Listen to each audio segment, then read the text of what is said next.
Welcome to Two Nobodies with the Mic. Consider your say, great job, 49ers! The 5 best players ever in the NBA, Kobe Bryant is not one of them. Robert, you can't say anywhere that he doesn't belong in the league. Give me that amount of money, and I'll do whatever you want me to do. Josh Allen will never make the playoffs again.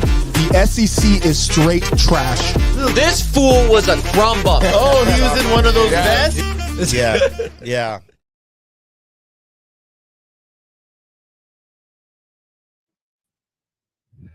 What's up, everybody, and welcome to Two Nobodies with the Mic, episode 109. How's everyone doing out there? We're back at it again. We are live, guys, on YouTube. Are we live on Instagram? Live on Instagram. Let's do live on Instagram. Let's get live on Instagram. Yeah, if we can get still that do that, going, anybody? man, that'd be incredible. Yeah, I don't know. Anyways, I'll work in the background. Are we good? Everything good, guys? We're live, Ed. Me and Rafa are good. Are you on the? Okay. All right. Yeah, I'm on some bullshit.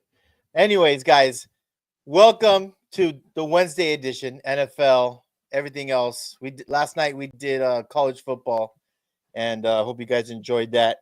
But episode 109, man. Two Nobodies with the Mic. We are the gambling show of record, guys. We only have one rule on this show, and that is not to be a loser. Gamble what you can afford, and don't hold us accountable if you take our advice. That's the other rule. 100% true. Let's go through introductions. To the right, this handsome young man, Rafa the Guru. How you doing, man? Good, man. Good. All right. in the center console with the powder blue or the North Carolina blue Laker beanie. Eddie Money, executive producer. How's it going, man? Going great. Going great now. Me and our associate producer just right. locked up some UFC tickets for 311. Woo! That was just announced today, right? Yeah, it was announced 20 minutes ago. So gotta be quick. Gotta be quick. Very, very, very nice, guys. We are going to talk football. We might even get into some Lakers and what's going on with Lakers. But if you guys don't know how this goes already, we are live. Comment. Let us know how you feel. Talk your shit. We're going to get into You're Fired. We do You're Fired or You're Hired every Wednesday. And if you have anyone that you want to fire this week or you want to hire, go ahead and let us know. And we'll let the internet world know about it. I want to start off with You Are Fired. Fire away. I'll go. So I'm going back to the Black Friday Raiders and Chiefs game. Now I'm glad the Raiders lost. Don't get me wrong. But the flag at the end of the game got randomly switched from a false start to an illegal shift or illegal formation when several refs had blown it dead. And then all of a sudden they go in a little huddle. They get a little call from somebody. They're like, yo, Chiefs need to win the game. Call changes, and then they get the win. The Chiefs need to win the game. What is it? Buffalo fucking Wild Wings? You actually believe that shit? Hey, man. Say, man. It worked. This motherfucker said Chiefs need to win. The refs got the call. Come on, guy. Well, listen, the Raiders needed to lose the game. I'm not mad at it. So you could say you could say that we were kind of saved. Either way, there was one ref coming, he gave the false start motion. He blew it dead. This is a theme that we've been talking about. It's a narrative. I'm sure the Chiefs are tired of it. At this point, because there's so much evidence at this point that they got to be tired of it. But listen, may God's will be done. And the Raiders lost. And now the Raiders think they found a quarterback and everything's fine. AOC's Tom Brady now.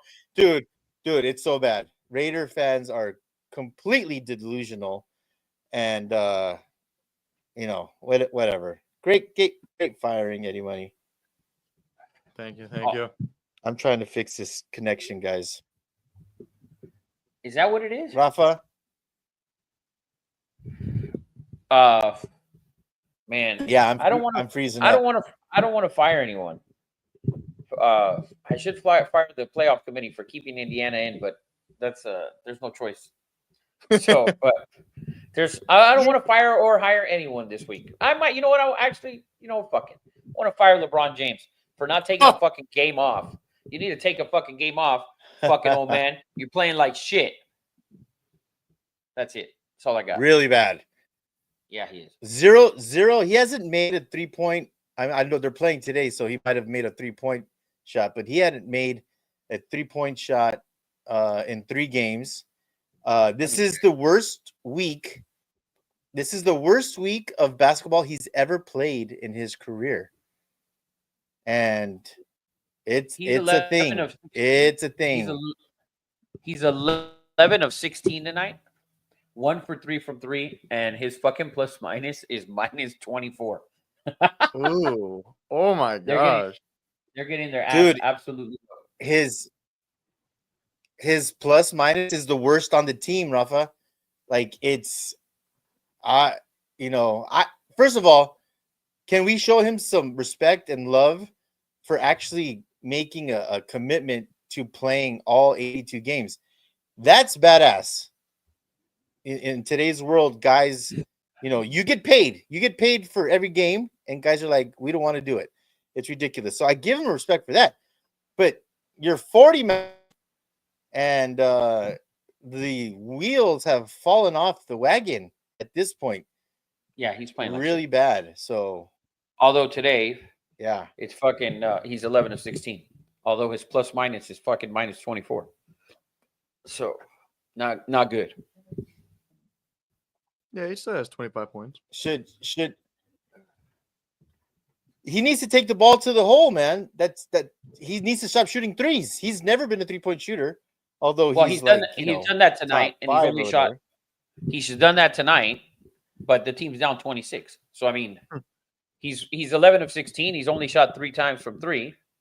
So inside of that tonight, he's 10 of 13. So, but there's not a good Let's, look for LeBron right now. Yeah. We Can got we some say hello? firings in the chat. You want to Yeah, read them? go Eddie? ahead.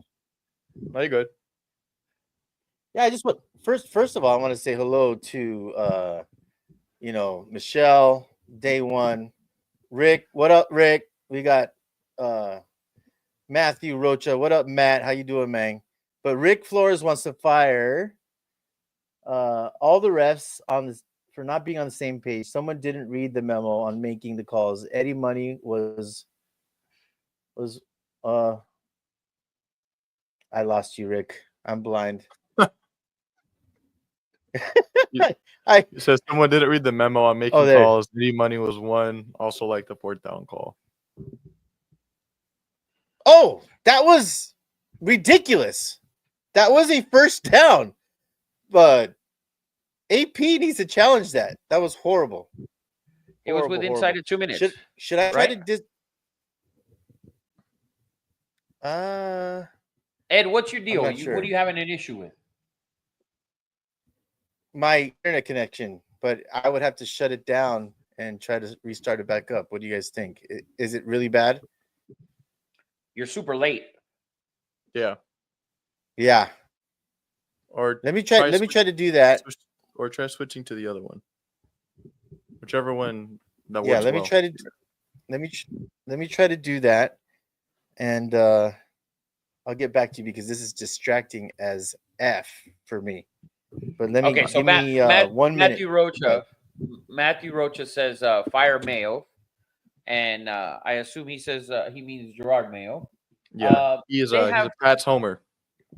Yeah, so they have 3 wins. You have a roster that should have 1 win. So there's that. But yeah, the schedule doesn't look good. They got the Bills twice, Chargers, Cardinals. They maybe win 1 game, Matthew says. Looking at that shit, if you're not at home against the Cardinals, I don't think you're winning any of those games. No.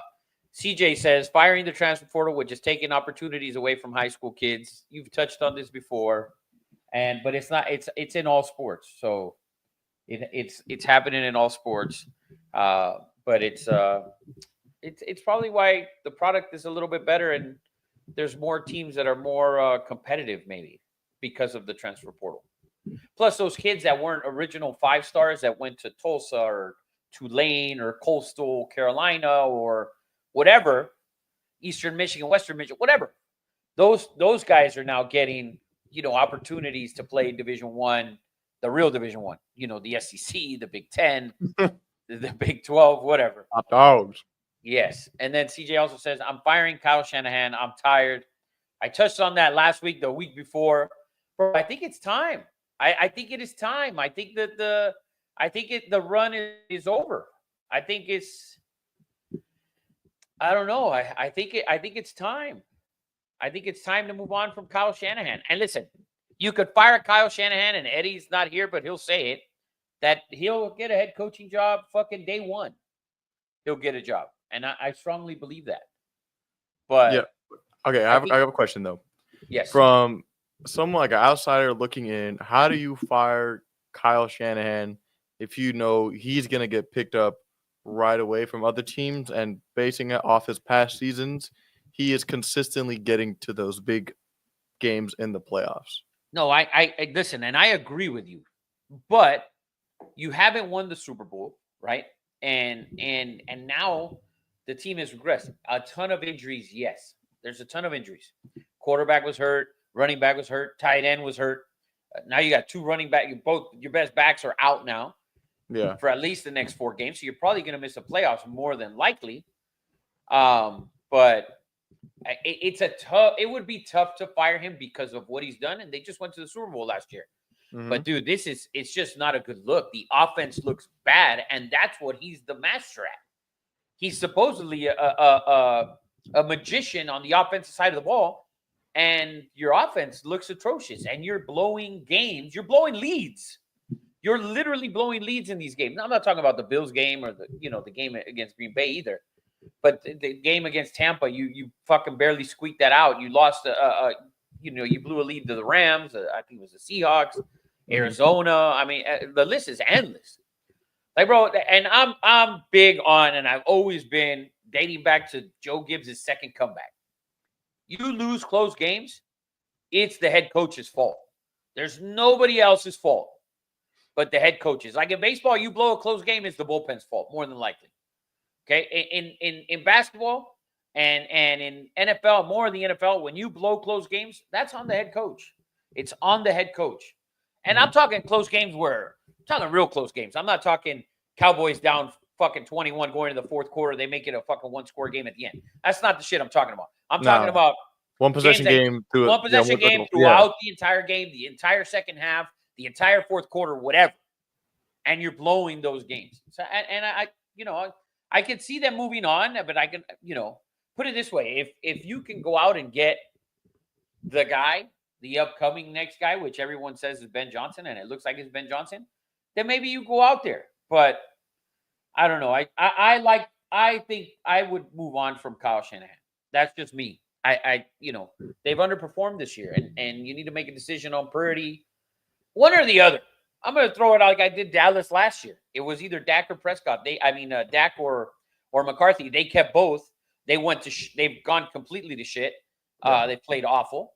So maybe it's Kyle Shanahan or Brock Purdy. Who knows? You need to fix something. Let's bring Eddie back in and see what he thinks about Shanahan. I don't see how I agree with everything you said. I just don't feel they have the balls to do it, because it is a ballsy move. But what you said about close games and blowing leads, and just look at AP. Look at that last play. Why are you running a play and you go on camera and admit that what are you going to do? I was going to just throw the ball out of bounds and waste 3-4 seconds. Why not just kick the ball? So don't get me started on that. But I agree 1,000%. I just don't feel that he can do it. He has the injury card in his back pocket. And he just was, in a freaking Super Bowl and went into overtime. Listen, and he didn't have his bet. Yeah. I know it would be super tough to fire him, and it'd be it's a lose situation to fire him, right? Because if you fire him and you don't do shit next year, it is, or you fire him and he goes somewhere else and he does a hell of a job, his situation is a little different than Zach Taylor. Zach Taylor really deserves to be fired. Robert's been saying Zach Taylor for 3 straight weeks. That's what it is. Crazy, man. Crazy. All right. Well, is we that got any better. Eddie money? back. Am I still? Yeah, you're good. You're good now. Yes. Okay. Well, we got Eddie back, and then we can get back into the track of things. Starting with Eddie wanted to start with this. We were going to talk about who deserves Coach of the Year. And I'll read you the top 4 odds right now. Oh, you go. Go ahead. So No. Go ahead. All right. The favorite we have Dan Campbell at plus 145 of the Lions, Kevin O'Connell plus 320 of the Vikings, Mike Tomlin plus 600 of the Steelers, and Jim Harbaugh plus 750 of the Chargers. So, Coach of the Year, to see Dan Campbell to be the favorite, to me, that's ridiculous. And I have been the biggest advocate of Dan Campbell. When they're on Hard Knocks, when he gave that speech of, men, all I do is think about you. Trust me. that 100% good coaches, great coaches are obsessed with building men and putting them in the right position to win. So Dan Campbell, I've been a fan of day one, but he is not, absolutely not the coach of the year. There's only one choice here, Rafa, and it's someone that I've been very critical of, and I'm sort of embarrassed. That's why I wanted to take the lead on this question. First of all, Mike Tomlin, right? Never had a losing record. I've talked to Pittsburgh fans from Pittsburgh. They had told me they're tired of him. He's underachieved. They should have won more Super Bowls. But, and some of that I agree with, and I understand, he's been not the king of mediocrity, but he's been the king of stability with horrible quarterbacks, right, Rafa, as you would say. But this is unequivocally the reason why Mike Tomlin is your coach of the year. I believe Justin Fields started, right? Russell Wilson was hurt. Were they not 4-1? Were they not 4-1 with Justin Fields, right? And Mike Tomlin makes a decision that nobody on this earth, maybe in the galaxy, agreed with. Not a Steelers fan, Sierra probably was scratching her head. Like, are you seriously going to start my husband over Justin Fields? And he had the cojones, the huevos, the freaking elephant balls to say, I'm starting Russell Wilson, who I've also been very critical of and thought that he would be the downfall of Mike Tomlin. So first off, I want to apologize to Mike Tomlin. I want to apologize to Russell Wilson. And I want to say, if you don't vote Mike Tomlin for Coach of the Year after switching from Justin Fields to Russell Wilson and being 4-1, then you're high. Then you're high. And at plus 600, my God, that's insane. How could anyone not give it to anyone else? Well, so I'll give you the other side of it, right? And Eddie Money sends the list. I'll be honest with you, I never look at it. That's dead ass. So I don't worry, I know. All right. So I don't know who the odds are and who the guys are, but so Dan Quinn definitely deserves recognition for the job with the Redskins. Dan Quinn is plus 1,200. Okay, Sean Payton deserves recognition. Plus 900. Deserves recognition as well. Who else? Dan Campbell as well. Mike Tomlin as well. Kevin O'Connell. There's Kevin O'Connell. I guess so. Bravo does not want to give it to Kevin O'Connell. Yeah, I guess so. That's so more of a Flores. Yes. Yeah, there's just, it's just, for me, it's not a for sure Mike Tomlin. That's just, I like all those other guys. And I love Mike Tomlin, you know that. But I just think what Sean Payton's done has been more impressive with the roster that he has as Dan Quinn. And Dan Campbell is the best team in the league. So they are the best team in the league right now. So, and Doug McDermott, is he up there? And I hate him. And I thought he should have been fired if they would have had a bad season. So is he up there as well, anybody? McDermott, no. Okay. Well, I gave you the blueprint, Rafa. That decision. That was insane. What are Mike Tomlin's odds? 600? Yeah. Who's the favorite? Campbell at plus 145. Yeah, because they're the best team in the league. They're probably going to end with maybe 2 wins. Probably going to go 15-2, first round bye. So it's tough. There's a ton of candidates. So I don't know what to tell you.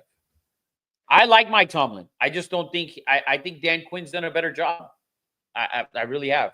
He's done more with less. He's in a playoff spot. But who? Sean Payton. What would you? Listen, Sean.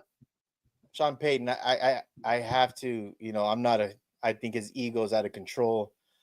It's hard to vote against Sean Payton. But to me, the biggest decision this year, he had every right to stick with Justin Fields, and it's, to me, that's just been maybe the story of the whole NFL season, other than the Chiefs cheat and have a 4-leaf clover stuck up their ass.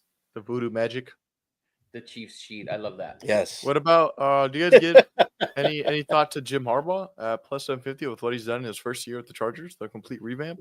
No, No. Let me explain to you why I believe though Sean Payton and Dan Quinn have two rookie quarterbacks in position to make the playoffs at the beginning of December.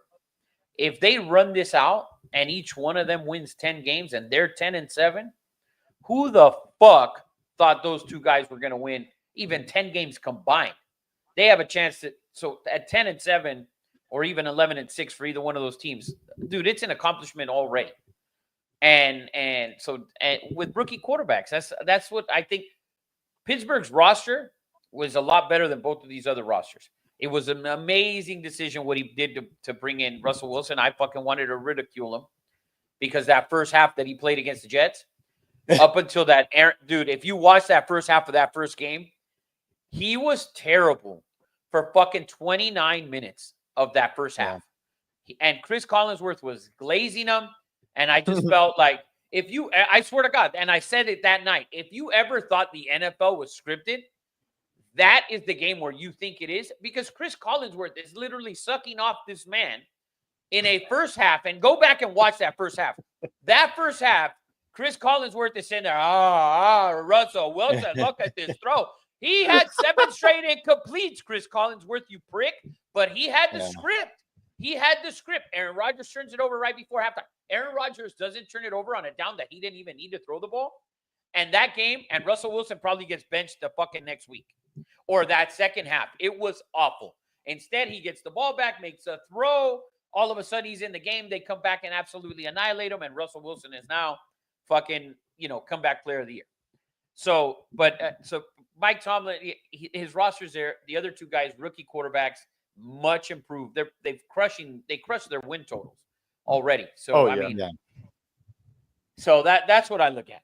But those are my two picks. If I were to give it to somebody, I think Sean Payton's done a hell of a job. In arguably, you have the Chargers and the Chiefs in there. You have a lot of talent in that AFC West. I didn't say the Raiders because you guys know what they do. So, why wouldn't I wouldn't give it to Jim Harbaugh? Because who didn't expect him to do exactly what he's doing? And he has top 10 quarterback. Yeah.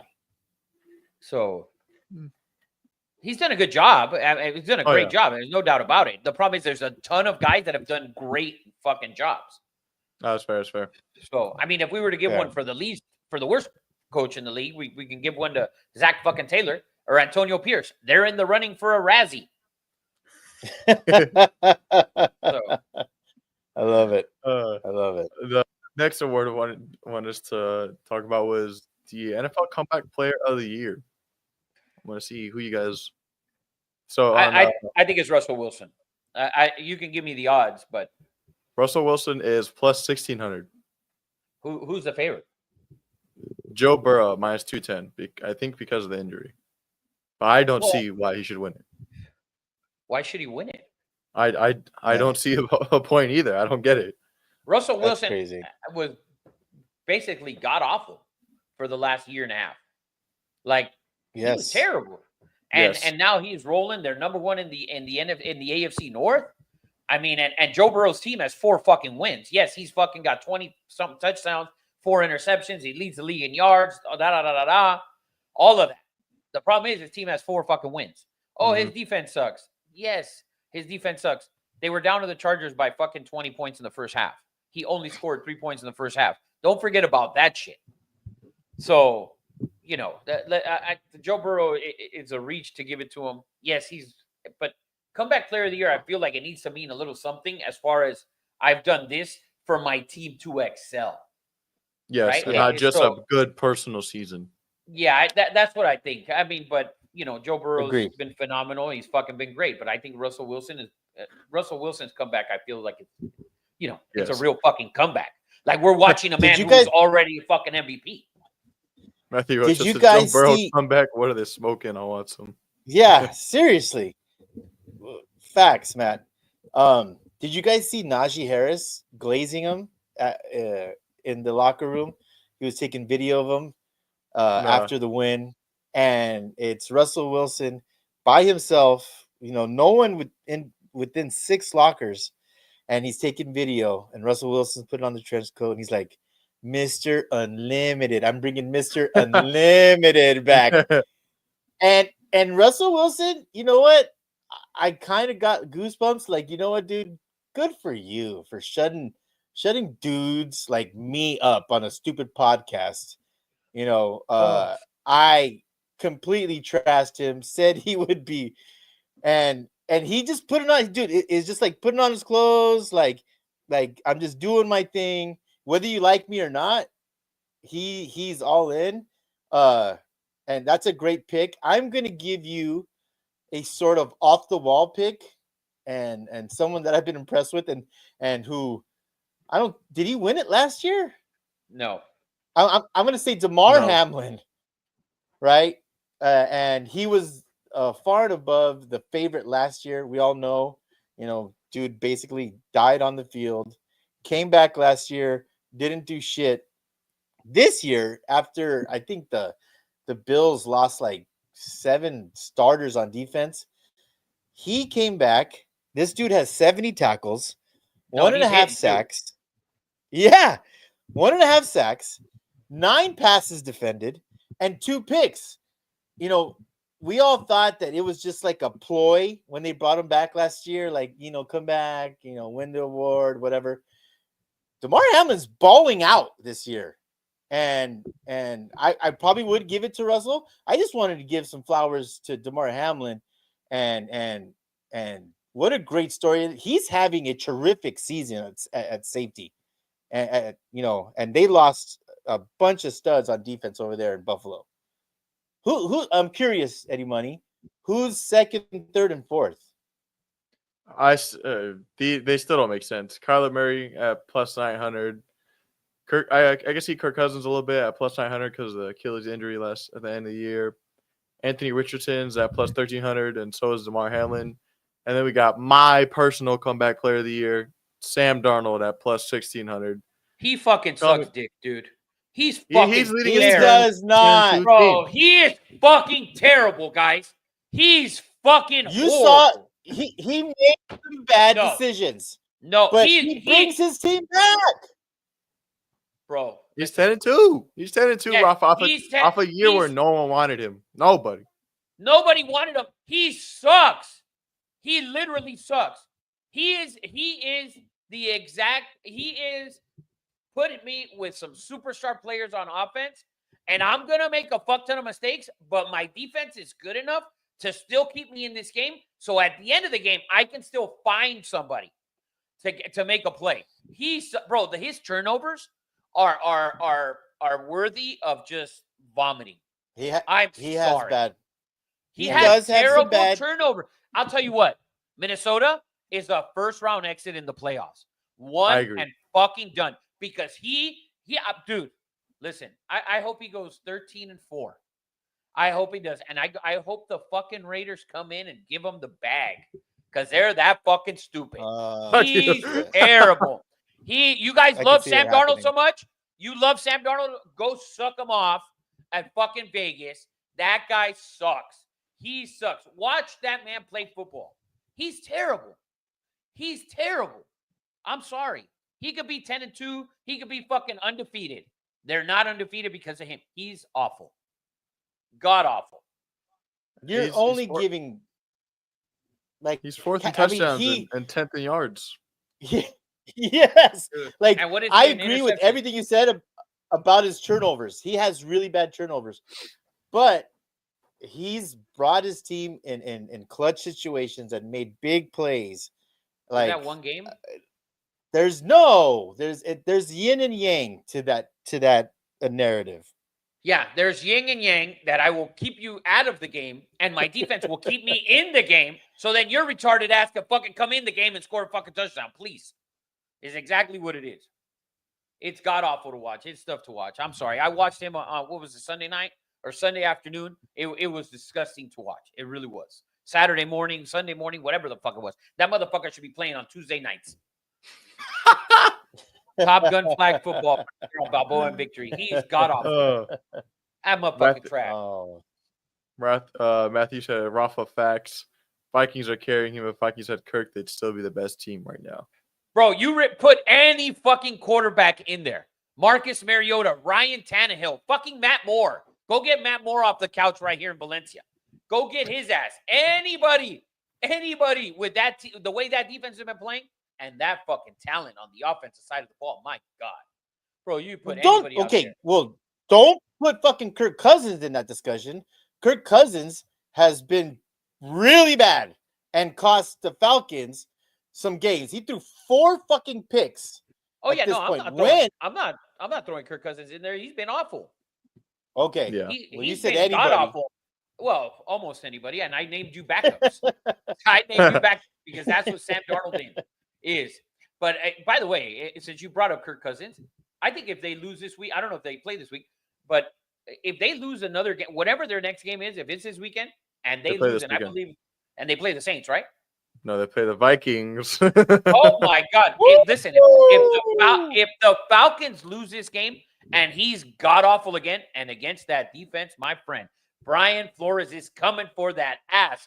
If Kirk Cousins loses this weekend, guess who's playing next week? Guess who's playing next week? Oh, the motherfucking lefty, Michael Penix, and everyone who said that was a bad draft pick, that was a bad pick for Atlanta. Maybe not so much now, buddy. Huh? Listen, that is a 100% fact. I mean, Michael Penix, I think, is 26 fucking years old. Kirk has struggled mightily. You have dude. I watched the beginning of that game. Bijan is a beast. Oh yeah. You have Told you guys, dude. That offense has no identity. They don't know. It doesn't make any sense because there's so much freaking talent there. Algiers is a fucking good back. You have Drake London. Drake London, who should be, God, man, he's so good. It doesn't make any sense to me. Are you a physical team? You have one of the best backs in the league. You have one of the best receivers. Michael Penix has to be like, dude, please cut me. Let me go somewhere else. Give this kid a shot. He's not a kid. He's fucking 27. Like, my God, he's fucking old as fuck already. Motherfucker, you look 30.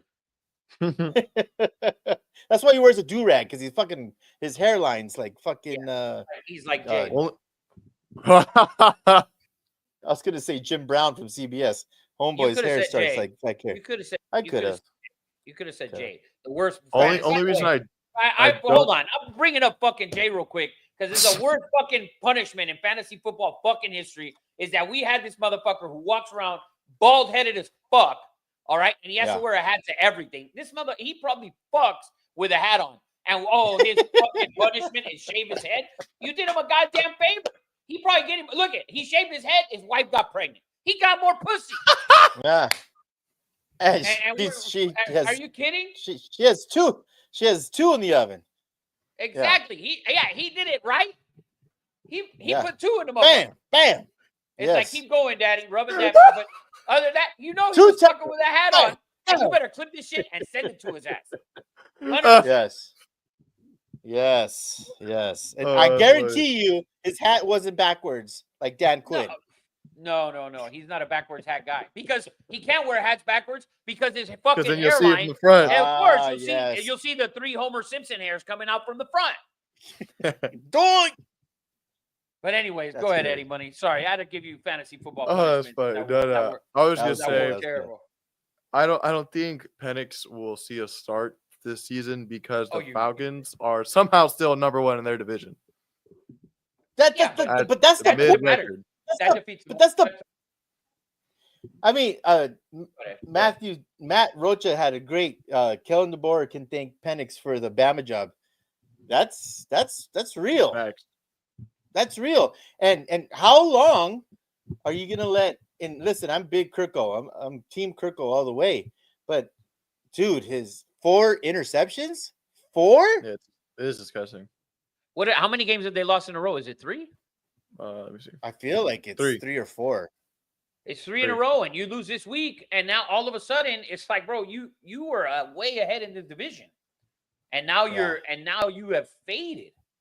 And so dude, listen, they scored 13 points last week, right? They had scored 13 points. They scored 6 points after the first quarter, I believe. So it's like, in the last 3 quarters, you have scored 6 points. Let's see what happens this week against a tough Minnesota defense. But if he comes out flat again and they don't score and they fucking lose this game and that offense doesn't produce, dude, at what point? You cannot wait any longer. Let's inject new life.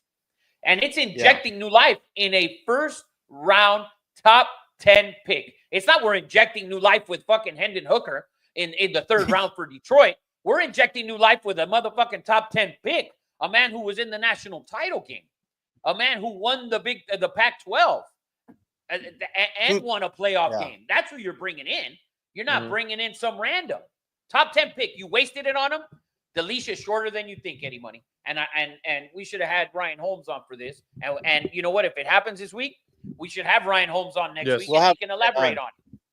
We'll have Ryan on because he was the one who said, "Oh, this is the great pick. This is the great pick." And no.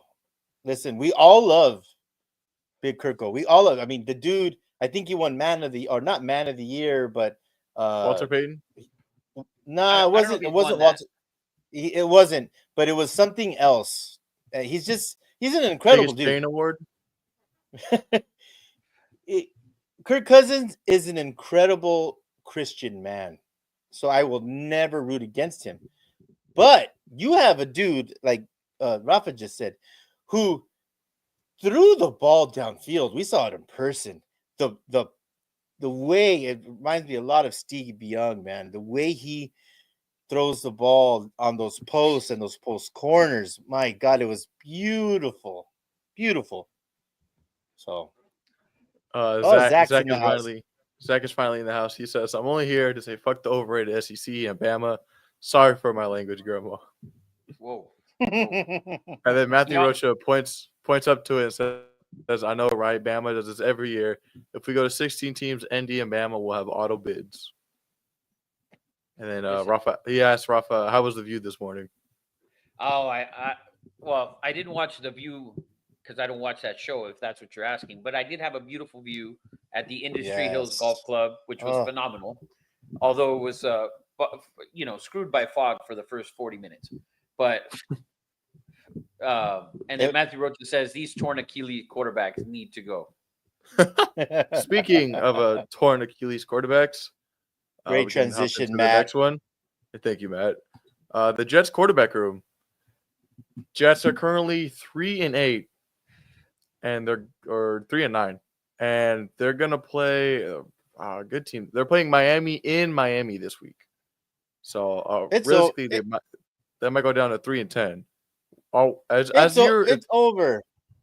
Yeah. Go ahead, anyway. Sorry. If you're the Jets GM, like what's your plan? Like, are you looking to draft with that first pick, or of course? Later? What are you waiting for? What are you waiting for? Yes, I'm asking you guys. Aaron Rodgers ain't it. Aaron Rodgers ain't it's not it. I mean, Devontae, you have, and that's always kind of been my problem with Aaron Rodgers. I love his talent. He's probably arguably one of the most talented quarterbacks to ever play this game. But I have so many issues with him in game, like his facial expressions, shit that he does after turnover on downs, after an interception. Like, I've always had that issue with him. And I brought it up last year. I saw that man quit in a 21-14 game. So, but it's bad. And I think he needs to move on or fucking retire. Like, do something, but you got to go. Well, he's coming out with the reality show, which is usually the jump the shark moment in anybody's life. When you get your own reality show, it's over, man. And 100% Eddie Money, they're going to draft a quarterback. I think it's 99.9%, unless he's cash hungry. I think they're going to work out a deal. I think he will retire. A defensive lineman came out today or yesterday and said he does not like to get hit anymore. And that was a thing for Tom Brady. You could see his footwork's bad. He throws early with too much anticipation, right? With too much anticipation. He does not want to get hit anymore. And by the way, any 40-year-old, and he's not a intimidating man by any means. And, I don't blame him, but he's done. He's anticipating the hits more than anything. And if he does stay, it's a money grab. But I don't know what's going to happen. But he's done. Aaron Rodgers is done. And this reality TV show, which I am going to watch over and over and over again, it looks fascinating as hell, Rafa. This dude has, just witch doctors and ayahuasca, and he's in the dark. We didn't know. And by the way, they've been filming him for 2 years. To be that, it's not self-aware. I don't know. To have someone follow you with the camera for 2 years, doing the crazy shit that you're doing, he's done, man. He's done. And add to that, the Jets owner wanted to fucking sit Rodgers after week 4. Tyrod Taylor at this point is 100% a better option than Aaron Rodgers. He's 100% a better option than Aaron Rodgers right now. I agree with you. Will Hanley said, dude dodged the vaccine just to have ayahuasca cook his brain. It's a good one. That's And a Matthew- good one. Matthew Rocha said he would love to see Aaron Rodgers coach. Oh, what? hell no. I would not like to see him coach. I think he'd be a terrible coach. Yeah, I'm hoping he's being sarcastic. I think he is. Yeah, he's just, we did a clip on that. Aaron Rodgers is so full of himself that he can't even stand his own family. Zach asked a good question. Was Devontae Adams better off staying with the Raiders or going to the Jets? Well, Well, let me no. take this real quick. Sorry, Rafa, but Go ahead. I just saw a video. He just was asked this in a press conference today or yesterday. And of course, he comes out and says, 100%, I wouldn't change it. People don't know what I was going through. I did come to play with one of my best friends. So he doubled down, which he should, right? He wanted out. And by the way, how can you blame him? How can you blame him?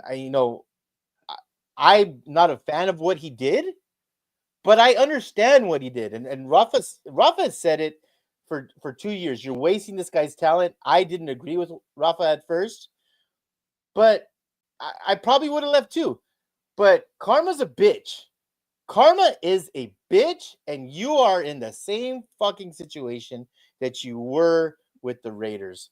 And to me, like I said, it's Giants, Jets, and Raiders. They're in competition for being the biggest shit show on the planet. Yeah, three big organizations, and they're a shit show. So, but yeah, I mean, listen, he's a receiver. The Raiders can't throw the ball. You thought the Jets could, and they can for the middle of the game. They're terrible at the very beginning, and they're terrible at the end. So they've blown a shitload of leads. So they've back-to-back fourth quarter leads going into the fourth quarter and lost. So, but yeah, fuck it. Fuck Aaron Rodgers. Time to move on. Speaking of moving on, wanted to do something a little different. We usually don't talk draft until at least end of the season where the lineup is solidified. But why not do a way too early mock draft, but this time only of the first 10 picks? I know this is Eddie's favorite thing to Is that do me? Oh, any time of the year. And Rafa, you can also jump in and yes. give your thoughts on who would be taking who. So the number one pick would be Jacksonville. Currently today. Jacksonville would take would trade the pick. Oh, I think really? You think I so? think so. I think. Yeah. Why would you draft a receiver at first pick? Why would you draft an offensive tackle when you can drop back and teams need quarterbacks? So I mean, Well, I'll tell you who the pick is. You're not drafting a receiver. You're not drafting offensive lineman. You're drafting two guys. He's the Shohei Ohtani. You're drafting Travis Hunter, who is a receiver and a DB. He's unequivocally the Heisman Trophy winner, and he will be in Jacksonville, and he will be the first pick in the draft. I wouldn't do it. Because I know you wouldn't, but that's Jacksonville paid a bunch of money for their quarterback. So you're going to take a corner / receiver, and we know he's not the best corner, and we know he's not the best receiver in the draft, and that's who you're going to take at number one? Dude, there's athletes in the NFL everywhere. Everywhere. You could take a receiver who can't. Am I lying? There isn't athletes everywhere in the NFL? There is. Travis Hunter is a special athlete. He is special, Rafa. CJ's losing his mind somewhere in a fucking room, pulling out his. I don't think with the Choctaw hair. I don't think with the number one pick in the draft, you can take a player that is not the best corner in the draft, and he's not the best receiver in the draft, and you know damn well that in the NFL, when you're fucking facing guys that are 230 pounds to fucking 330 pounds, monsters, workout fucking monsters, it's not the same. You're not gonna be able to play both sides of the ball. That is a fucking proven thing. So for you to take the and at Jacksonville, by the way, who needs a lot of different little things. They don't need a quarterback, although I don't like Trevor Lawrence, and you don't need defensive line. So, but for you to go out and take a number one pick with the guy who's not the best at either one, he can do both, but he's not the best at either one. This is the NFL. Okay, but Rafa, we know he's not doing both. But no, he is doing both. But you're leaving out an equation. Would you take the fourth best corner and the fourth best receiver? It's a salary cap. This is mathematics. You think he's going to play both in the NFL? Like full time? 1,000%. Until it's proven he gets toasted. Why not? Especially if you're Jacksonville. You need an attraction. You need people. You're almost in fucking London at this point. You draft Travis Hunter. They're actually getting a new stadium. Oh, so, whatever. And that's already in the works. You're drafting a guy who you know is not going to play both sides of the ball. So you're drafting either the fourth best corner with the first pick or the fourth best receiver with the first pick. That's all you're getting. You're not going to get the fourth best receiver in the draft. When the draft is over and at the end of next year, when we look at it, he will not be the fourth best receiver drafted. He will either be the fourth best receiver drafted or the first or second or third. He will either be the best receiver drafted or the best corner drafted. That is it. Maybe. Listen. But you're drafting him right now as possibly the fourth on either end. The best receiver is T-Mac. The best cornerback is Will Johnson from Michigan. But you're getting a top three, Rafa, and you're getting a draw. You're getting a superstar. You're 100%. He's a superstar. The draw, He's a Eddie, superstar, the draw in the NFL. You don't need a draw in the NFL. The NFL draws no matter what. No matter what. Nobody, I'm sorry, but nobody's going, oh, I got to go see this guy play. No, you don't. And the NFL doesn't have that. I'm sorry. You want to see Patrick Mahomes play, you can watch his ass on television. Like, no, there is no draw. It's not like in the NBA. It's not Ohtani. Dude, it's college. It is. It's college. It is. It's college. He's not Ohtani. He is not Ohtani. He's not even close to Ohtani. Not even close. You know why? Because Ohtani is the best player in baseball. Travis Hunter is not the best receiver, and he's not the best corner. So he's not Ohtani. He's going to get the Heisman Trophy. He's going to get the Heisman Trophy, which is the best college football. Yes, he's gonna, and we can all agree, and whether you like it or not, that this was a down year for quarterbacks in college football. So he's getting this award almost by default. I'm sorry, he is. If his team, I'll tell you what, if his team had one less loss, Shedeur could be the Heisman. If Miami didn't have, and Miami has 2 bad losses, if Miami doesn't have 0 bad losses, Cam Ward, if Dylan Gabriel, if fucking Dan Lanning actually gave a fuck about the Heisman, the way Boise gives a fuck about the Heisman, Dylan Gabriel could be the Heisman. If Ashton Genty was on the Oregon Ducks, or if he was running for fucking Wisconsin or somebody else with those numbers, he would be the Heisman. That's the thing. That's the issue that I have with him. I have an issue of him taking Travis Hunter number 1 because he's not the best at either position, and we know damn well that he's not going to play both. It's impossible. Okay. So No! Rafa thinks they trade out. Rafa, who do you at least think trades in? Anybody who needs a quarterback. How about the Raiders? Just anyone? How about the Raiders who need a quarterback? How about the Giants who need a quarterback? Are the Giants picking at 2? So if the Giants are picking at 2, hypothetical, right? Let's say the Giants are picking at 2, the Raiders are picking at 3, and I don't know the order, but let's just say that. Right now it's Raiders 2, Giants 3.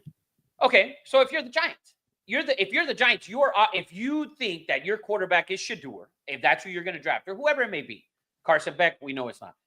But any other quarterback, whoever you think is the number 1 quarterback, and you're the Giants, you have to trade into the number 1 pick if you're at 3, because the Raiders, and you have to offer the world to Jacksonville, who's not going to take a quarterback, and Jacksonville can drop to 3 and take Travis Hunter. Mm-hmm. They can. Jacksonville, I think, is a team that if they end at number 1, they should trade the pick. There is no point for them to draft Travis Hunter. I think Travis Hunter should go to a team that already has a quarterback that has other weapons, and there's already a receiver there. You cannot draft him. He could go to the Giants. If the Giants work out magic and take Shedeur, that's where Travis Hunter could go. Travis Hunter could go to Dallas. Teams like that. He's not worth the number 1 pick. There is no way he's worth the number 1 pick. And there's no way that you can believe, it could happen. I'm not saying it won't happen. It will be a bad pick for you to take a player who's not currently the best corner and he's not currently the best receiver. And you know that he's not going to play both. It's just, he's not going to play both. If he plays receiver, it's going to be at 10% of the snaps. 10% of the snaps. How good is he going to be? How good? You've seen him miss time in college. You don't think after fucking a preseason game he's going to get annihilated? He's probably going to miss the season. What's his size? We could talk about this all day. What is he, like a $180? We haven't even got past. We haven't even fucking got past the first pick. That motherfucker 6 feet, fucking a $180. On a good. Let me just say this. 6'1", 185. That motherfucker gonna get lit. Let me just Xavier Worthy, 5'10", 135. Yeah. Let me just say this. Him with the number 1 pick? He sucks. Let me just say this, and this is why Jacksonville's stuck. You're not getting a quarterback. If you're the Raiders, why would you trade up? Because you know Jacksonville. And if you're the Giants, I promise you this, that Deion Sanders is going to call Schoen, the GM of the Giants, and said, we're not going there. Do not trade because we are not going to New York. Eddie, so you could ruin my son. I think one of the teams that was on that list was the Giants. Yeah, Giants was on that list. Giants are on that list. In New York, Deion loves the fucking limelight. Are you kidding? Deion loves the light. It's not a bad situation at all. If Shedeur gets drafted to the Giants, it is a much better situation, 1,000% better situation than the Raiders, and it's not even close. It's not even close. They have a better roster. They have a better roster. That's all. Listen, that's all you need. But you're focused on the media aspect, Eddie. But the roster of the New York Giants, way better. Way better. Roster situation. But there's one X factor that you guys not are forgetting, but you haven't mentioned. It's Tom Brady. He's giving his son to the GOAT. It's a huge deal. It's a huge deal. Listen, first of all, he's still with Fox. Okay, so how much input is he going to have? Number one. Number two, he can have Tom Brady's input. You think Tom Brady doesn't work with other quarterbacks in the offseason already? Like, so that I don't think is as big as a deal as you think it is. him going to the Giants being on his list, on Dion's list as one of the teams, is a perfect situation. Why would I go to the Raiders? Oh my God, yes, Brady's gonna da. Who the fuck is he gonna throw the ball to? Nobody. Brock Bowers. That's it. You have Malik Neighbors. That's it. You have a He has more receptions than any fucking Of course. receiver in the fucking. when you have when your quarterback is atrocious and you have young quarterbacks, where they find the biggest target? They go to the biggest guy. That we know that. They find the biggest dude. This is the Look, last thing I'm going to say. This is the last thing I'm going to say. I believe this to be a factual statement. I believe that Deion Sanders wants his son to sit an entire year. I really, truly believe I don't. that. I believe that too. I believe that. But do you want him to sit behind AOC? That's who you want him to sit behind? You want him to sit No, you're behind sitting behind Tom Brady. Tom No, Brady's not sitting there. behind Tom Brady. Tom Brady's is not going to be on the there. practice field every day, He's though. not Eddie. there. Oh, Tom Brady is getting bought. Tom Brady's playing chess with this fucking contract. He will get bought out because he cannot do his job. This is Well, true. He that can't do his job. That too. But he's playing chess. They're going to give him $15 million to get out of his contract because he cannot do his job with the stipulations that he has. But we're way off the fucking tracks. Bring us back on. Okay. I agree with that part. Go ahead, Rafa. Yeah. I agree with that with Brady buying out. I've said it that I think he will buy out because he bought part of the team and now he can't even do this job. He can't even do his job the correct way. So exactly. But Shador I think is a better situation for the Giants. But let's go on. Okay, so for argument's sake, let's just say they take Travis Hunter number 1. Number 2, right now you have the Raiders picking Shador. Okay, Shador. So the Raiders take Shador, and then now the Giants are up. Cam Ward. Wow. I mean, is he the second best quarterback in the draft? Is it Cam Ward? Yes. If it's Cam Ward. If he's the second best quarterback in that draft, then it's Cam Ward. Giants are definitely taking quarterback. There is no doubt about it. They will be drafting a quarterback. There's it just is what it is. Unless the Cowboys want to move on from Dak and they can trade for Dak, but we know that's highly unlikely. I think the Giants will take a quarterback. All right, so let's say that in. Let's say Cam Ward. Next, you got the Patriots. Patriots need a weapon. They have the worst offensive skill positions. You're taking T-Mac from the Friars of Servite High School and the U of A Arizona Wildcats. T-Mac is dynamic. He is a dynamic human being. I think they take Travis Hunter here. Oh, yeah. You're just assuming he's still on the board. I assume Travis Hunter's still on the board. That's who I think they take. I think they take Travis Hunter with the number 4 pick. I think the Patriots will end up with Travis Hunter in the draft. You can clip it, flip it, smack it, and rub it down. That's what I'm telling you. All right, now hold on. That goes against everything. That contradicts everything you said. He's not a good cornerback, and he's not the best receiver. He's the number 4 pick in the draft, not number 1. Number 4 is different than number 1. I cannot see myself picking number 1 when he's not arguably the best. He's not the best player in the draft. Okay, that's the thing. That's why I think New England is the perfect spot for him. They need a receiver. Our resident New England fan, Matthew Rocha, says made a hunter, and then he put the prayer hands. Exactly. I think Travis Hunter, when he comes in, I think Travis Hunter, when he comes in, I think they're going to see what he can do on the offensive side of the ball first, and then go from there, especially with Drake May. Like, if they build some sort of massive chemistry or whatever, I think that's what. Drake May needs some sort of good chemistry with anybody. Yeah. Seriously. All right, then you got the Panthers picking at number 5. A receiver. I think T-Mac, if he's on the board. If I'm taking Panthers, I'm gonna go Abdul Carter, number 11 the stud defensive player From Penn from State. Penn State. I think Yeah, that's he's good take. probably the best defensive player on the board, other than probably James Pierce. Gotta say, they're according to PFF, their needs is quarterback, wide receiver, edge, and linebacker. Their need is not quarterback. Bryce Young, since he's Bryce come Young back, will get another year. Bryce Young 100% will get another year because he's now come back after he sat and he's played well. They've been in games. The Chiefs, Tampa Bay, they were in all of those games, and he's played well. Like and he should have sat last year. Unfortunately, there was nobody to sit behind. But fuck, who are you to sit behind? Fucking sit behind yourself.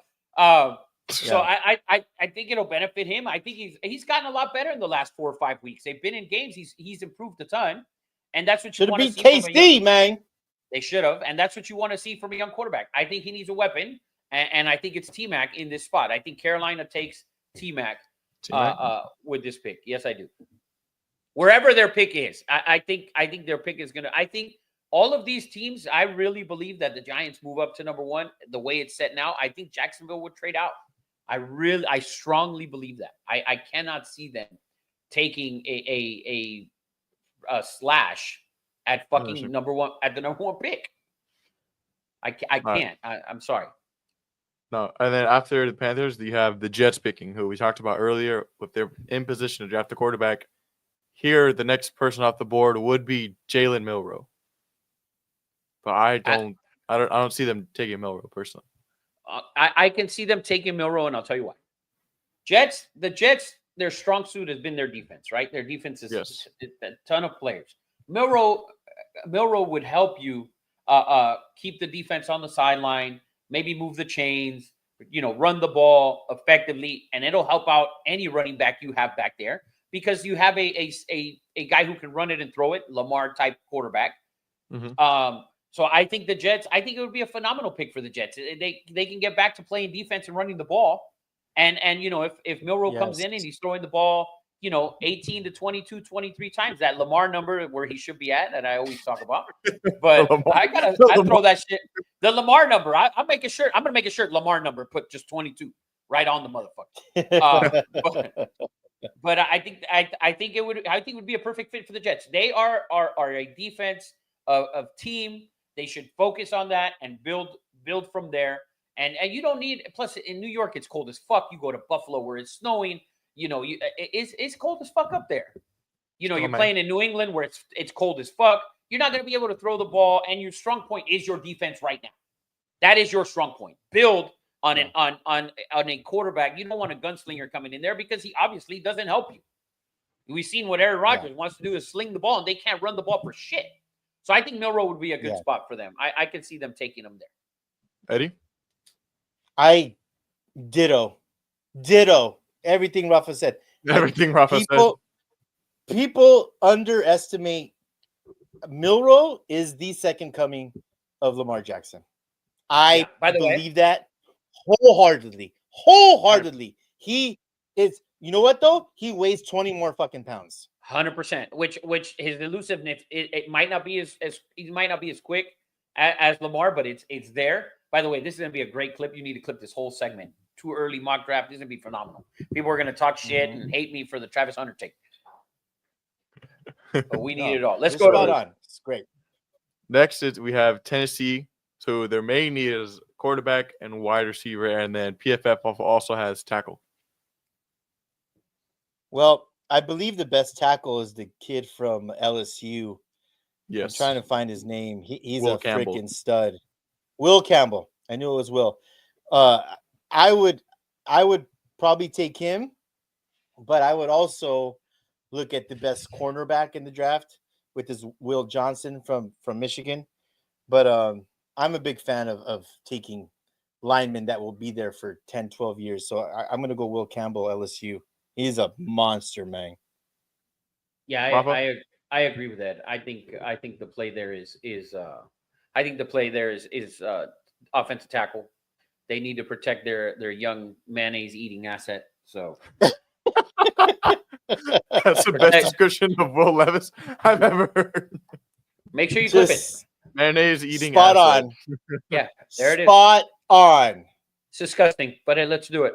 Let's go to the next one. At the number 8 pick, you have the Cleveland Browns. Oh, this is, Mm. man, talk about a team who could trade up for a quarterback. I mean, they got to be willing to move on from Deshaun, right? I mean, it's fucking only Yes. obvious.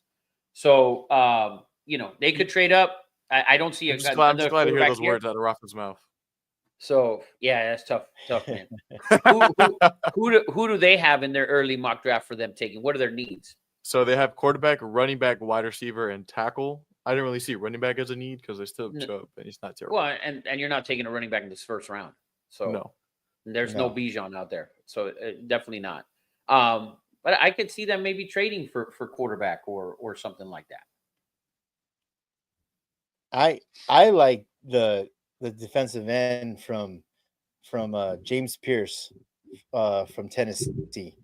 You put Myles Garrett and James Pierce, and listen, you're in the AFC Central, correct, Rafa? Yeah, AFC North. That North. is defense. AFC North. I'm sorry, AFC North. That is defense. You keep Myles Garrett there. You put another defensive end there, and Cleveland's gonna win games by playing defense. I would go defensive end, put someone on the opposite end of Myles Garrett, and let's get after the quarterback. So yeah, because there's no other quarterback to take at this point. yeah. As of No. right now, PFF has Nick Scourton, the edge from A&M, as the number 1 edge, and they have James Pierce at the number 4 edge. Yeah, But you haven't taken Pierce? we didn't get. I like Pierce, man. I like his size. I like his wingspan. I think he's a major piece of that Tennessee defense. But that's what I like. All right. Great And pick. then number 9, we got the Cincinnati Bengals. Head coach, can you draft the head coach at the 9 spot? The Cincinnati Bengals need to draft with their first round pick, Kyle Shanahan from the University of San Francisco 49ers. The Bengals need a quarterback, but the Bengals need defense. They corner, linebacker, defensive end. I mean, you can name it all. I agree, but for some reason their number 1 need is wide receiver. I assume because T. Higgins is going to be leaving, but you have like the second best receiver in the league. Yeah, That's they're definitely not taking wide receiver with this pick because the offense is not the problem. Whether T. Higgins is on the field or not on the field, your problem is defense. Whether it's a defensive tackle, defensive end, middle linebacker, outside linebacker, fucking corner, safety, the whole fucking nine. Maybe not safety, but everything else. So I think the Bengals should draft a defensive player, and I think they will. According to PFF right now on the board, Mason Graham, the interior lineman from Michigan, and Will Johnson, the corner from Michigan, would be. That's what I was going to say. Perfect. Money. Listen, Will Johnson. Two Southern California kids in the first round. T-Mac, Mason Graham. Mason Graham wrestled at Servite. This kid is the heart and soul. This is exactly. He reminds me of a very charismatic. What's the defensive end from Michigan who went to Detroit? Not Hawkinson. Hutchinson. Hutchinson. He's Hutchinson. I know probably Ohio State or Michigan fans probably not going to want their guy to go to Cincinnati, but Mason Graham is a stud, and he's a stud that you're going to put in the middle of your defense. I think Mason Graham's the pick here. I think he's good. Another AFC North grinder that's going to be awesome for you. Mason Graham. 2 kids in the top 10 from Servite. My Servite's about to get an influx of cash into their program. Any money? Yep. Yes, sir. Let's move on to the next one. The last pick for today, number 10 pick, would be the New Orleans Saints, who PFF said they need a guard and a D lineman. But I think they take neither. You guys can go, and then I'll let you know who I think they pick. Man, fuck. The Saints. How The about Saints, a the Saints, the Saints. well, if the kid from Michigan doesn't go to Cincinnati, I could see the Saints taking him here. I have a The defensive tackle. Yeah. I have a I feeling. think New Orleans drafts defense. Yes, I feel But like they real have quick, to. Ed, before you go, Ed, yeah. I think whoever the head coach is going to be a big deal. Obviously, but the style of the of whatever's going to whoever's coming in, what is the style going to be? And I know it's Yeah, a like what dome their team. focus is. Right, and I know it's a dome team. Like if fucking Harbaugh went in there, he'd definitely be drafting defensive lineman.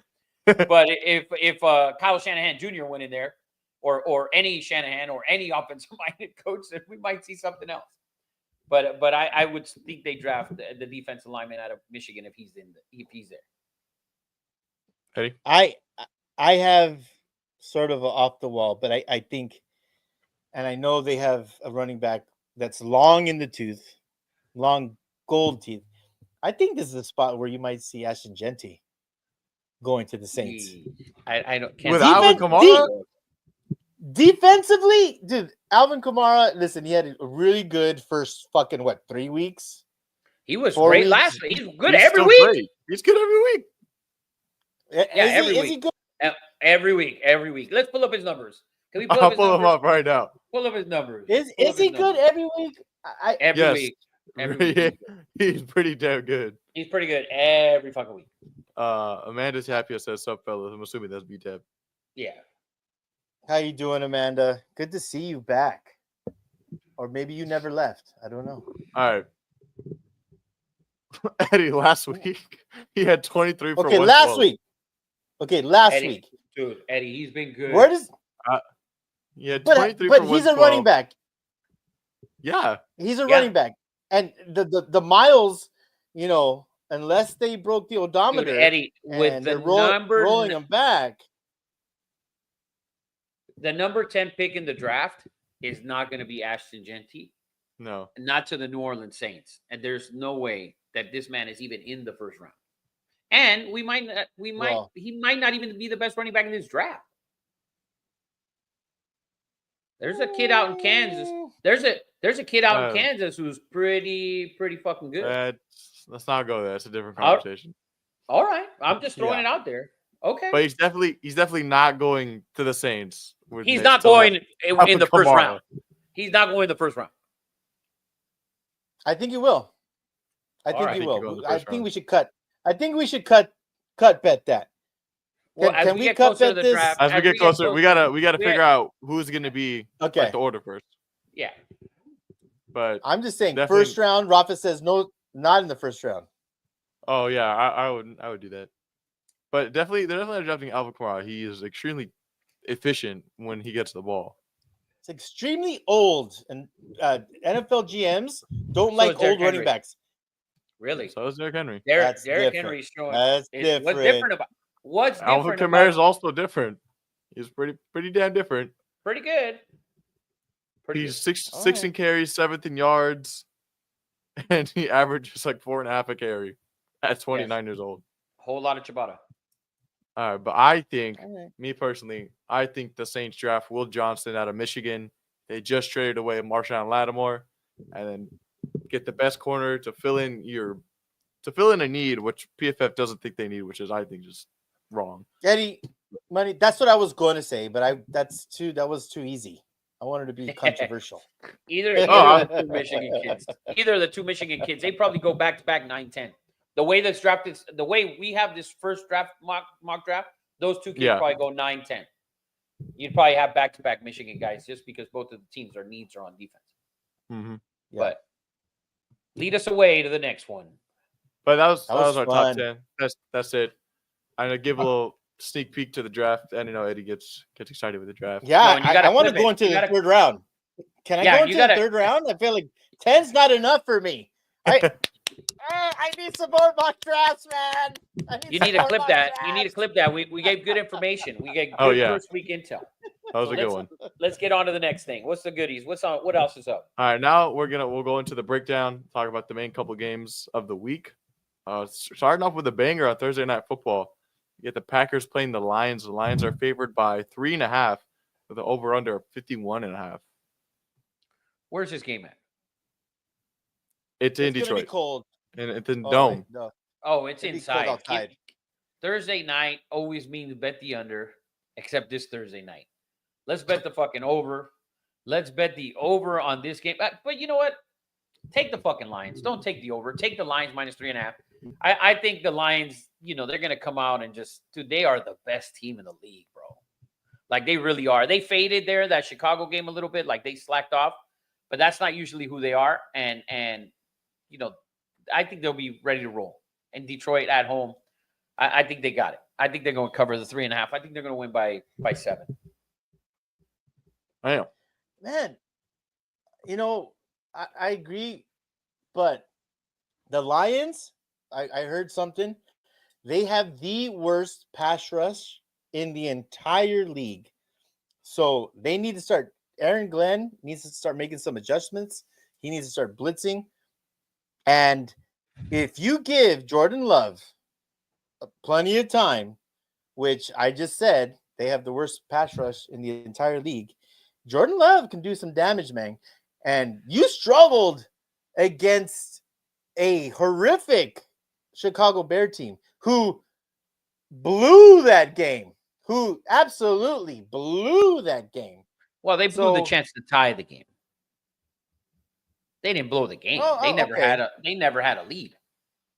So, I mean, and if you watch the first half, the game wasn't even close. But like it didn't feel close. So, but you might be right. There's a 50% chance you could be right. All right. I'll take it. Always. Then we got another 8. So this time we got another rematch real quick. Browns facing the Steelers again. This time it's in Pittsburgh. Pittsburgh's favored by 6.5, over under 44. Man, I like Pittsburgh. I don't think they blew that game. I don't think they let that happen again this week. And I think they're gonna put the fuck to them this week. I think the Steelers. I think they put the fuck to the Browns. Those were some crazy ass conditions. Yeah. Last time they played, and that was that you could put Bishop Alamany against fucking USC in those conditions, and anything could fucking happen. That being said, Jameis Winston is a treasure, and I hope please give me 6 more years of Jameis Winston. I mean, the cameras at this point, they're in every little huddle. I mean, the cameras and his quarterback, there's like it's phenomenal to quote Rafa, phenomenal, baby. Jameis Winston is a NFL gift from God, and I wouldn't put it past him. I wouldn't put it past him to beat the Steelers again, because the guy, he does not give a flying fuck if he throws 4, 5, 6 pick sixes. He's going to throw the ball downfield. He's going to hope that the Lord guides the ball into Jerry Jeudy's hands, and he's going to put it up there, and his belief in his faith is incredible. I'm here for all of it. I know I've said it to you, Rafa, before. I'm here. It's must-watch TV. Instead of going to church, I watch the Cleveland Browns because I feel closer to the Lord every time I see Jameis Winston play quarterback for the Cleveland Browns. Give me the Browns!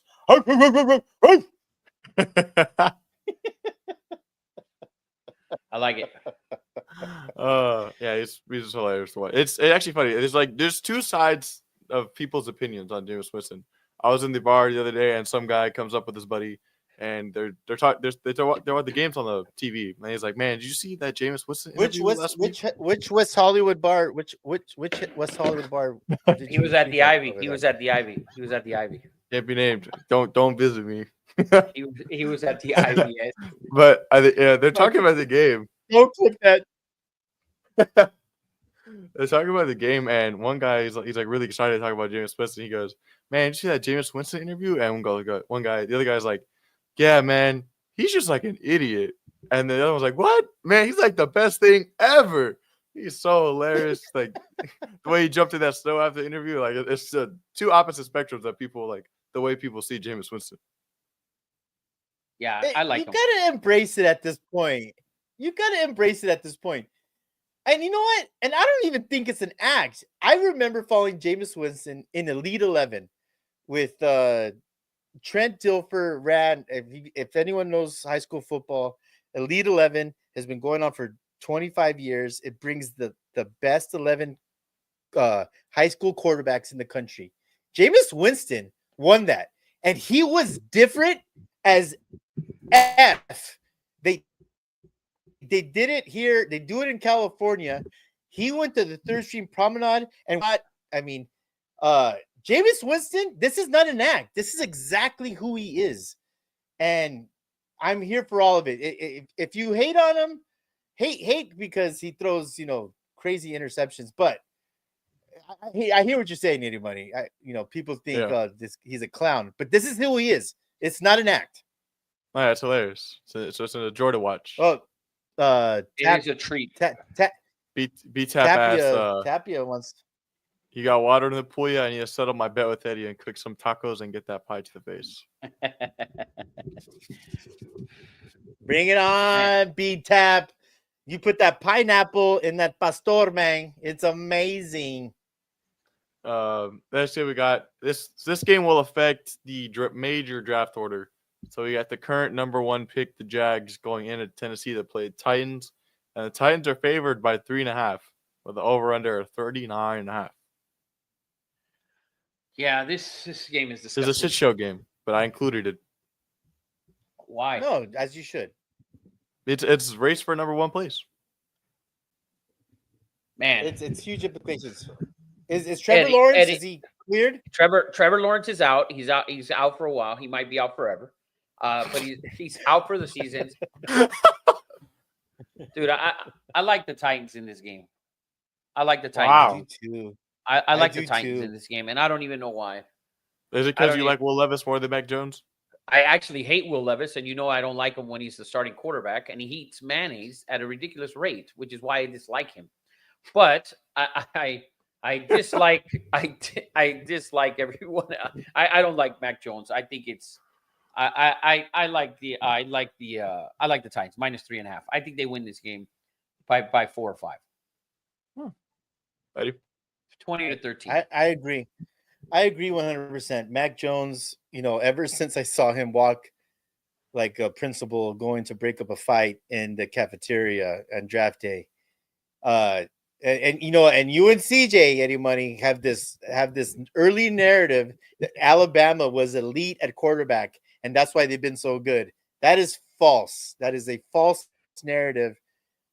They sucked at quarterback for years, and Mac Jones was not a good quarterback. He was just Brock Purdy, but 3 inches taller and a bigger white ass. Yeah, Mac Jones wasn't good.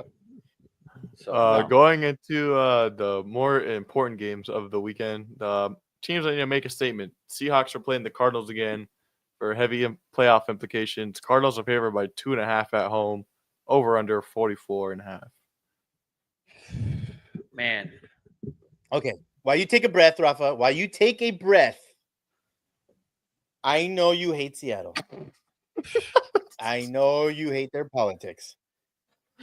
But I want to see Rafa just pick Seattle one time. I picked them once. I need you to. I picked them once, and they fucked me. So I will no longer. I can't stand Seattle. Dude, Gino's one of those quarterbacks where he's not that good. Okay, he has weapons on the outside. He's not. He's Sam Darnold in a different shade of brown. That's what he is. That's what he is. But Rafa, he's getting paid $22 million. He deserves it. Not expected he deserves. He's not expected to be that good. That's fine. He deserves what he got paid. Everyone who gets paid deserved it at one point.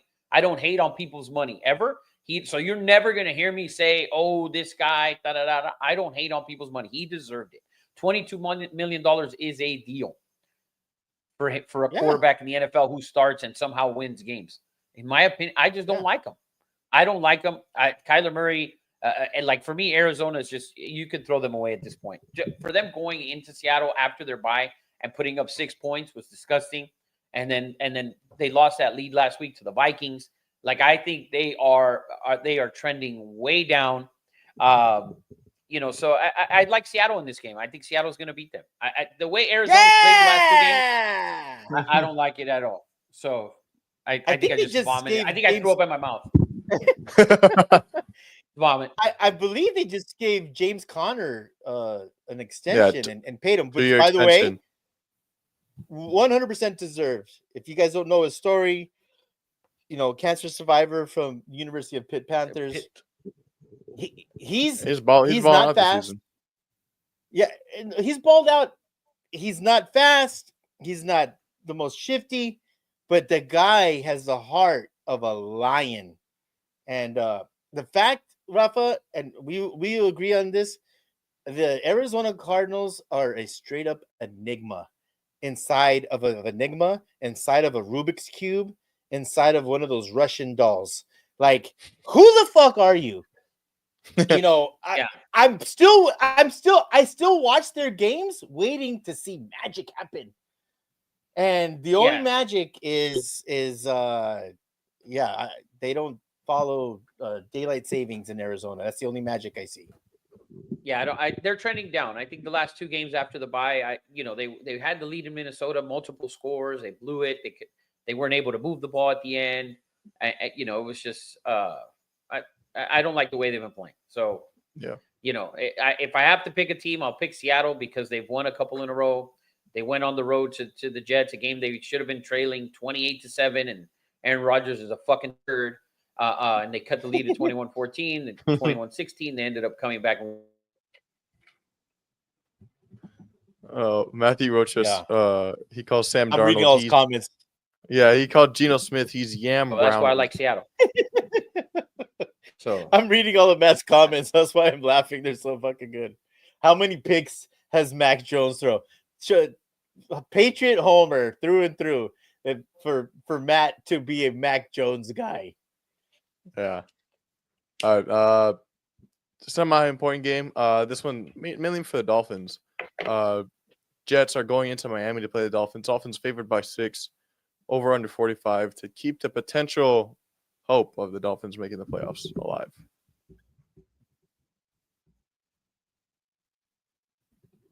Go ahead, Miami. Oh, Miami's playing a lot.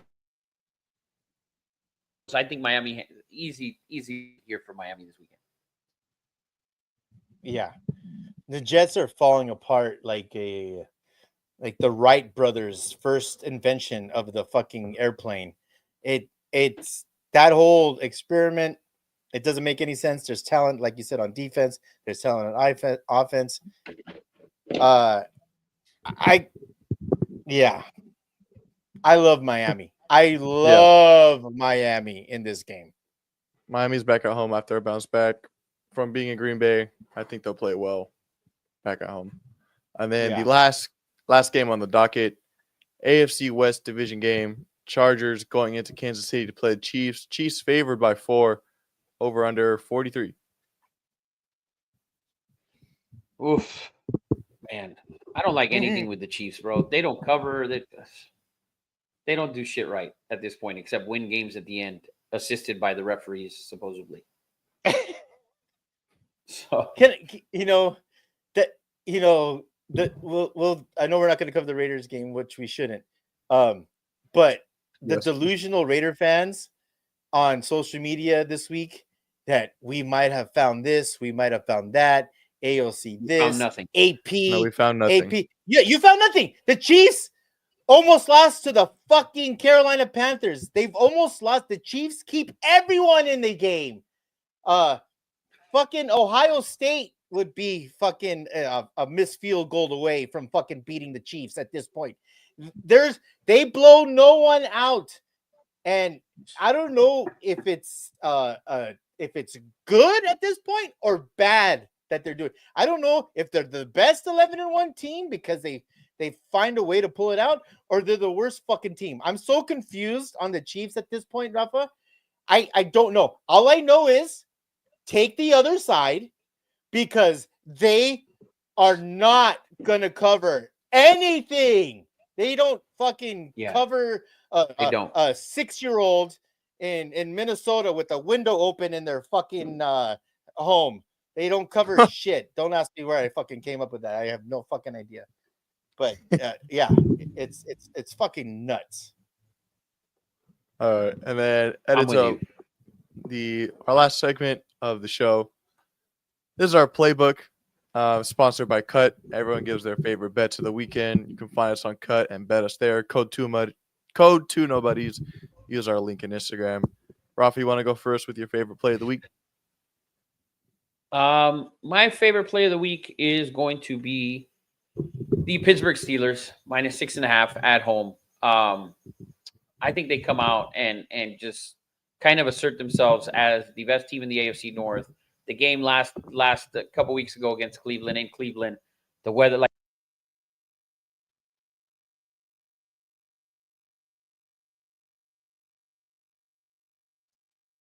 Oh, Rafa, where are you, Papa? Oh, Frozen, like the frozen tundra in Green Bay.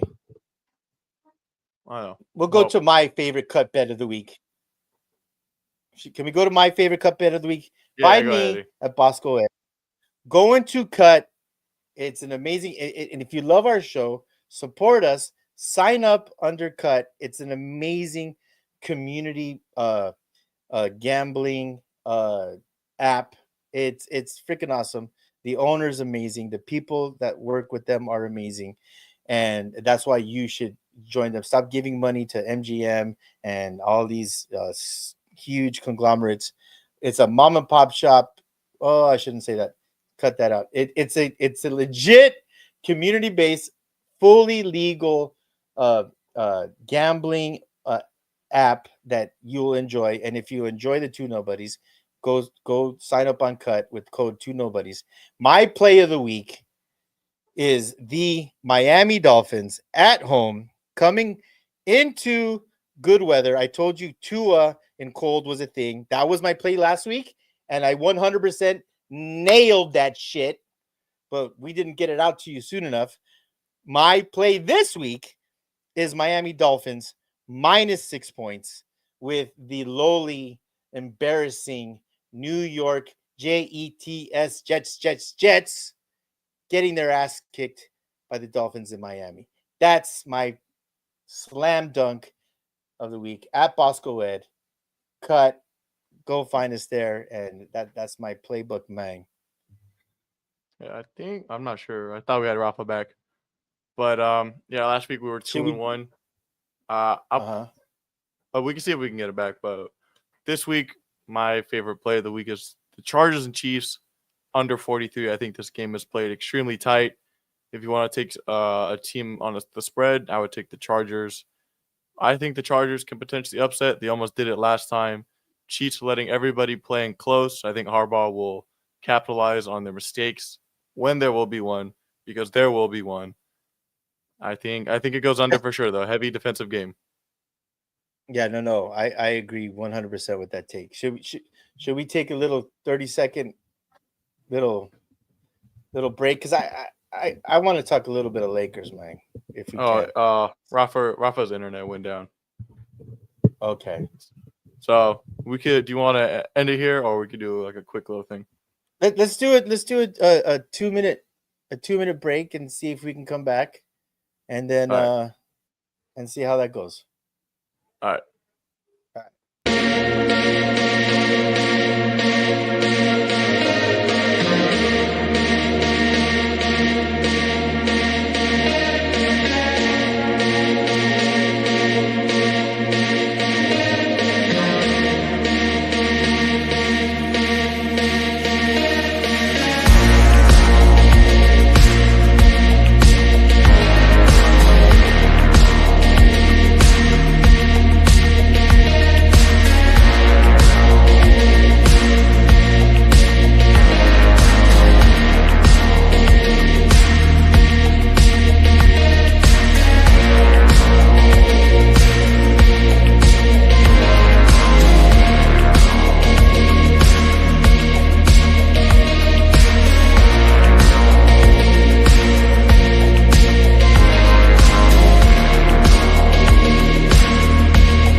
All right. How's everyone doing? There he is.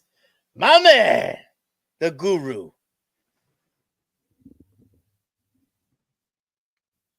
Rafa, you mute yourself. Yeah, take yourself off mute, man.